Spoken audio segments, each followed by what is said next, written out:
Bonjour, bienvenue sur Maxo TV pour un nouveau Prestart.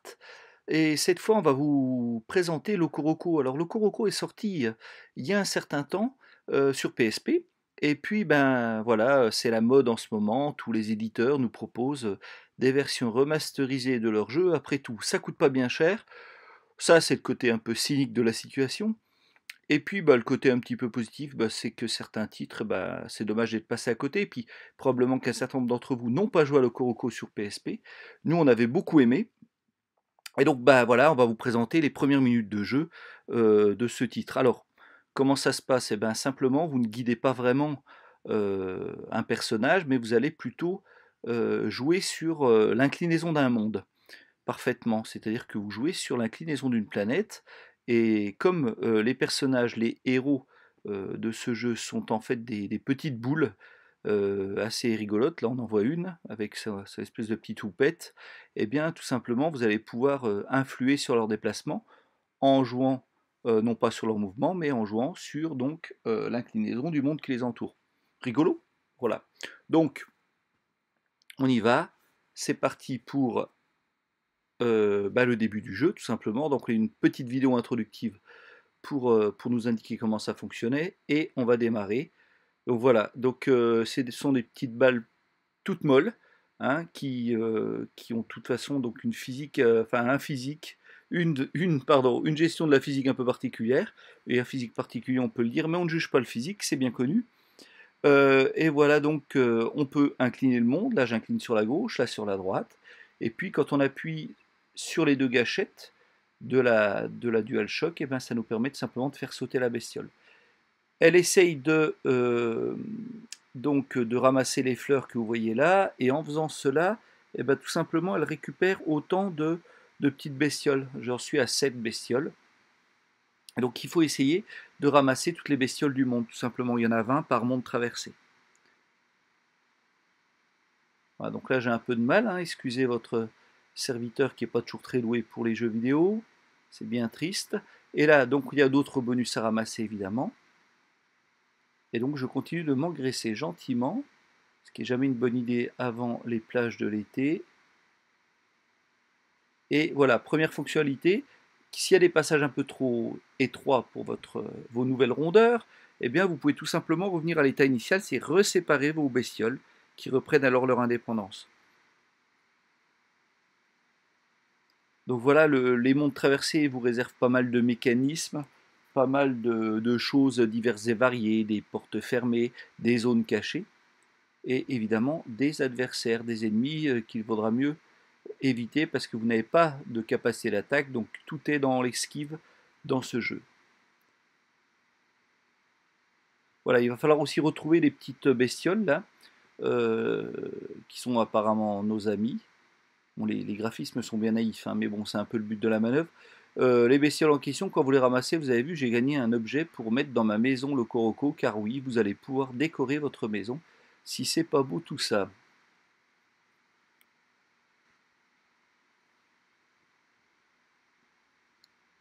Voilà, donc on continue, donc je me suis à nouveau mis en plein de petites boules différentes pour pouvoir passer ces méandres. Surtout ne pas en oublier un en route, voilà, ils étaient tout au-dessus.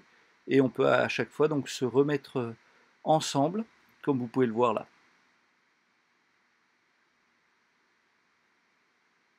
Oui, ok, j'ai quelques difficultés. Voilà. Oh là là, le boulet.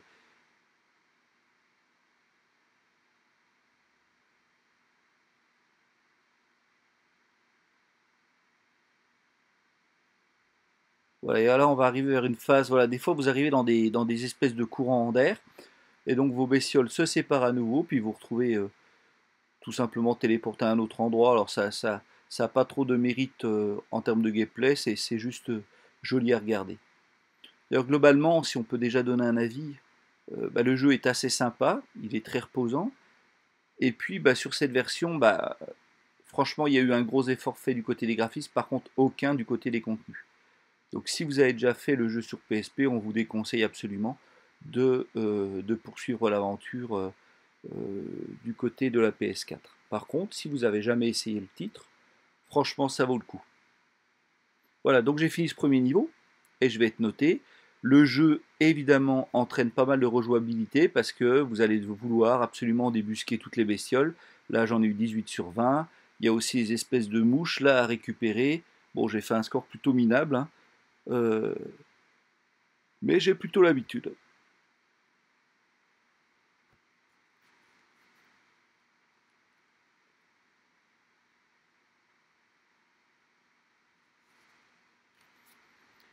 Alors, on va passer au niveau suivant. Enfin, on peut passer au niveau suivant dès que on aura la main. Voilà. Donc là, il nous indique que la bestiole que j'ai ramassée va pouvoir aller dans la maison que je vais pouvoir décorer. Amis d'Animal Crossing, si vous nous regardez, vous avez bien le bonjour de la rédaction de Maxo. Voilà, donc vous voyez, on n'est que dans le monde 1, et dans le monde 1, il y a plusieurs stages à passer. 8 stages en tout. Donc dans le cadre de ce pré-start où on vous montre les premières minutes du jeu, je me permets d'aller au niveau des menus, de vous montrer un peu ce qu'il existe.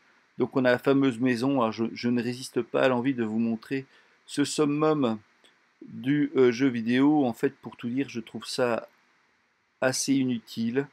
Mais bon, je sais que beaucoup de nos lecteurs aiment bien jouer à la maison de poupée. Donc ça sera le cas ici.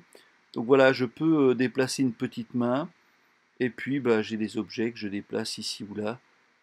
Dans mon espèce de maison, vous remarquerez le petit courant d'air sur la droite, parce qu'en fait, cette maison, après, on peut faire venir nos petits amis,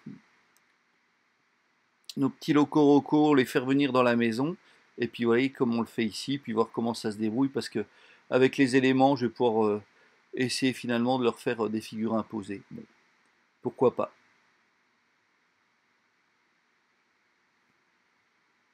Alors, on continue. Je vais revenir au menu principal. Voilà, sortie. Allez, je vais sauvegarder mon œuvre parce que ça serait quand même dommage.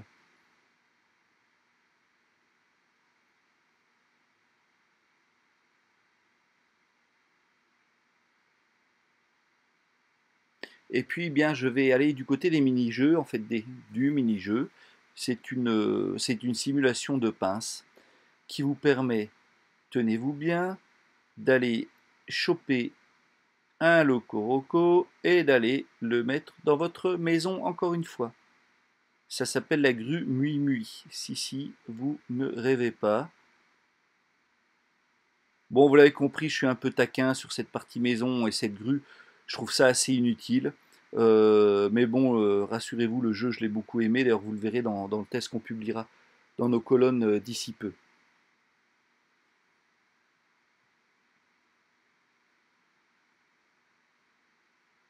Voilà, j'en ai chopé un et bim, j'ai un locoroco pour ma maison loco. C'est quand même magnifique.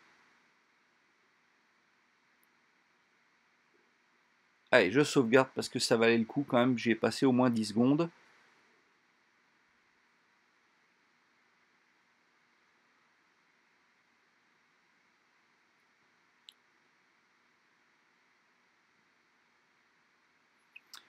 Alors au lieu de faire l'idiot avec des modes pas très intéressants, je vous propose d'aller voir le deuxième stage du monde 1, histoire d'en voir un petit peu plus. Allez, en avant, on y va, c'est parti.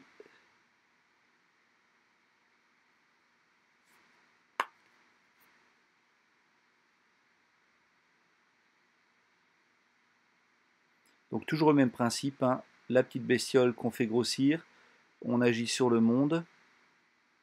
Voilà, voilà, puis voilà une zone cachée. Donc j'ai bien fait d'essayer parce qu'on a un de nos amis qui se planquait le coquin dans cette zone-là. Hop.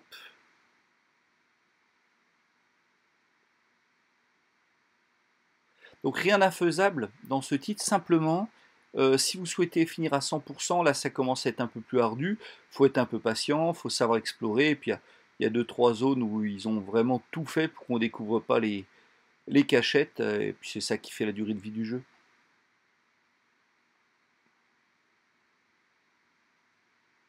Voilà, donc là, hop. Donc séparation.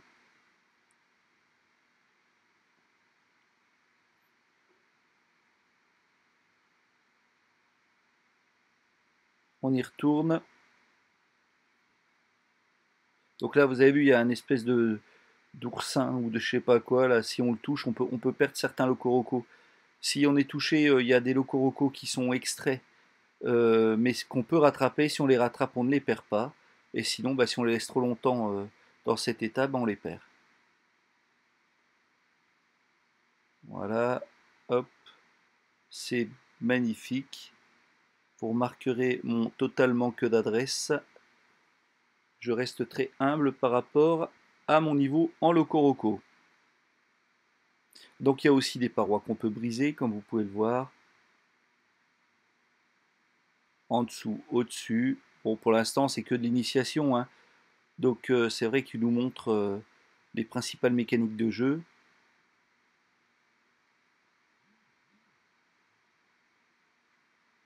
Allez, hop. Donc ça, c'est une espèce de trampoline. J'aime bien ces moments, je trouve ça assez sympa. Surtout que j'ai rien à faire. Une petite partie de flipper, et là, on se retrouve à nouveau au sol. Je vais pouvoir réagréger mes bestiaux. Ensuite,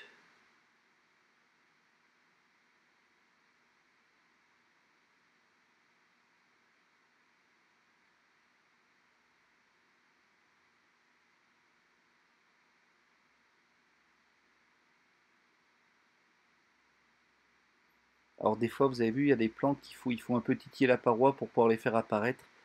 C'est là où vraiment seuls les plus pugnaces et les plus patients pourront débloquer le jeu à 100%.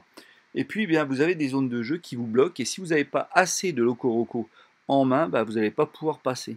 Donc là, il m'en fallait 10, donc j'en ai bien assez, pas de souci. Et les petites bestioles vont se mettre à chanter pour ouvrir la porte. Alors ça, c'est ce petit côté aussi qui est sympa dans Locoroco, il y a un petit côté un peu enfantin, poétique. Quand ils chantent, on doit avouer que c'est assez sympa quand même.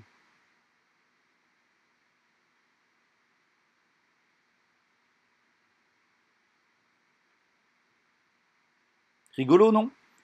Moi, je trouve ça bien.